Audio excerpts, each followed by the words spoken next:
Hello, everyone. Today, I'd like to introduce a movie about a guy who went back to the past and met a dragon there. Supernatural event, The Falling Dragon. The hero, Jin, is an ordinary policeman. On this day, he is demanded to conduct routine patrols in the street. The radio is broadcasting that a gangster is committing a crime nearby. At this time, a masked man appears not far away. The man looked very suspicious, so Jin rushed to ask him what he was doing here. But the man starts to run away as soon as Jin questions him.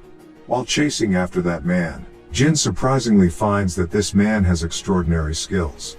He not only has strong internal power, but also can fly over the eaves and walls. However, just then, a car suddenly drives out and knocks him down. Jin wants to take the opportunity to arrest him, but is surprised to find that the man is not only invulnerable to bullets, but also incredibly strong.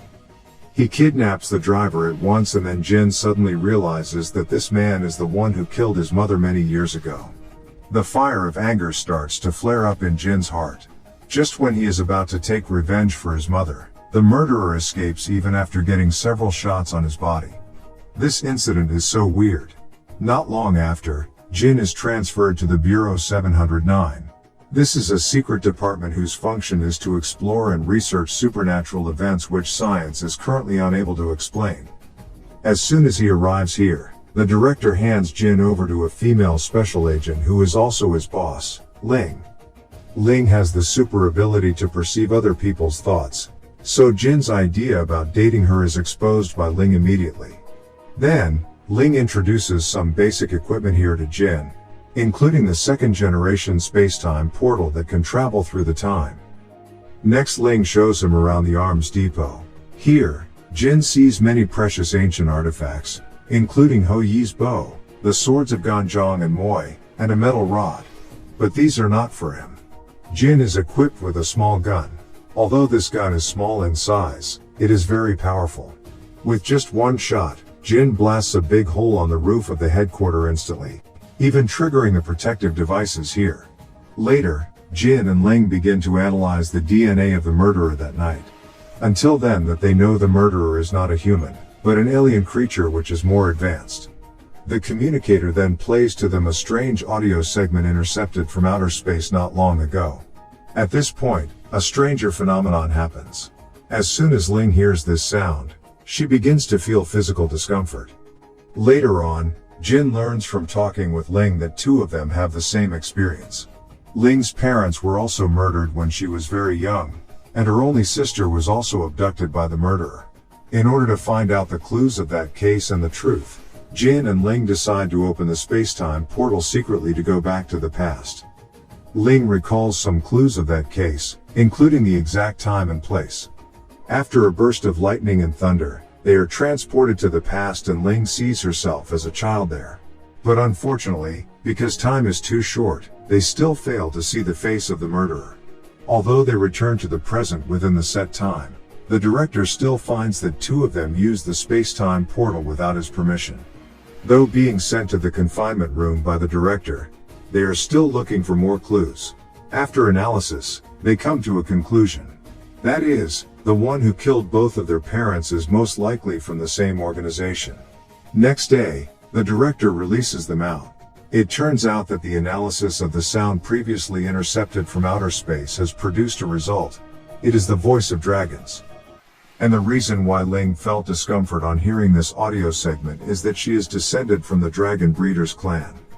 The record of the dragon goes back to 1934, when a dragon fell to Earth at Yingkou City. That record is by far the most detailed, with many witnesses. According to witnesses, a giant dragon was seen tumbling in the clouds, then falling down to Earth. Back then, Yingkou was still a Japanese colony, and this dragon was intercepted by the Japanese not long after. From then on, there was no more news about this dragon. In order to find the truth of this incident, Jin and Ling open the space-time portal again and go back to the past. They come to the place where the incident happened according to the map. But after waiting for half a day, there is no sign of the dragon. But some local villagers tell them that the dragon had fallen to another place. It turns out that Jin and Ling's appearance has affected the time and space there, so the dragon's whereabouts is also changed. However, when they get there, before they can take a good look at the dragon, it is dragged away by the Japanese troop in a truck. Then they learns from an eyewitness that only a little girl had witnessed the whole incident. So Ling uses her super ability to learn the whole story from the girl's memory. It turns out that just after the dragon came here, it saw the cute little girl, and that's why it flew down from the sky. However, at that moment, a group of bad guys in black suddenly appeared and attacked the dragon. They wounded the dragon and extracted the DNA from its body. At that moment, a gunshot interrupts Ling. She and Jin follow the sound to the outside, only to find that Japanese troop is massacring the villagers who is preventing them from taking the dragon. Seeing the scene in front of them, they feel awful but can do nothing about it. So they have to return to the present first and find other methods. The director tells them that in 1969, the US and Soviet Union had lost a dozen of top scientists one after another. And just a few months later, the number of the supernatural events had begun to increase greatly. After investigation, all of these events point to a mysterious organization. Just then, the analysis of the soil samples brought back by them comes out a result. The result shows that the planet where the dragon lives is rich in an element known as superheavy nuclide. This element is very rare, and its power far exceeds that of a nuclear bomb. From this, it can be concluded that this mysterious organization is likely to use this element to develop super weapons. In order to stop them, Ling and Jin waste no time and return to Yingkou in 1934 once again. After a flash of lightning, the dragon finally appeared, followed by a spaceship behind it. Seeing several bad guys in black come out of the spaceship, Ling and Jin decide to wait for the opportunity. However, at this critical moment, Jin's cell phone suddenly rings. Hearing the sound, those bad guys immediately attacks them. At this time, the dragon also spits out flames to help Jin and Ling to fight them. However, just as the two sides are fighting fiercely, a group of Japanese soldiers suddenly comes here. The bad guys don't want those Japanese soldiers to ruin their action, so they uses their weapons to kill all of them immediately. For some reason, they keep Jin and Ling alive. Then the two sides start a physical battle.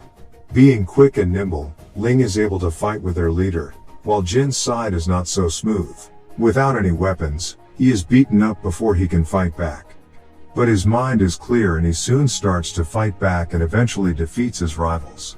Meanwhile, Ling also gains the upper hand in the fight and takes off the leader's mask. However, the unmasked person before her shocks Ling. Why she looks so much like herself. Ling thinks of her little sister who was abducted many years ago. Knowing that they are no match for Jin and Ling, bad guys leave there by spaceship as quick as they can. After returning to the base, Jin and Ling report what happened to the director. On the other hand, those bad guys soon lock the location of the Bureau 709. They send a large troop to kill them.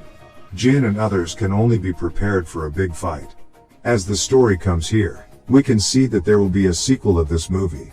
After watching it, I think that the actor's performance is very good and the special effects are great, especially when the dragon appears.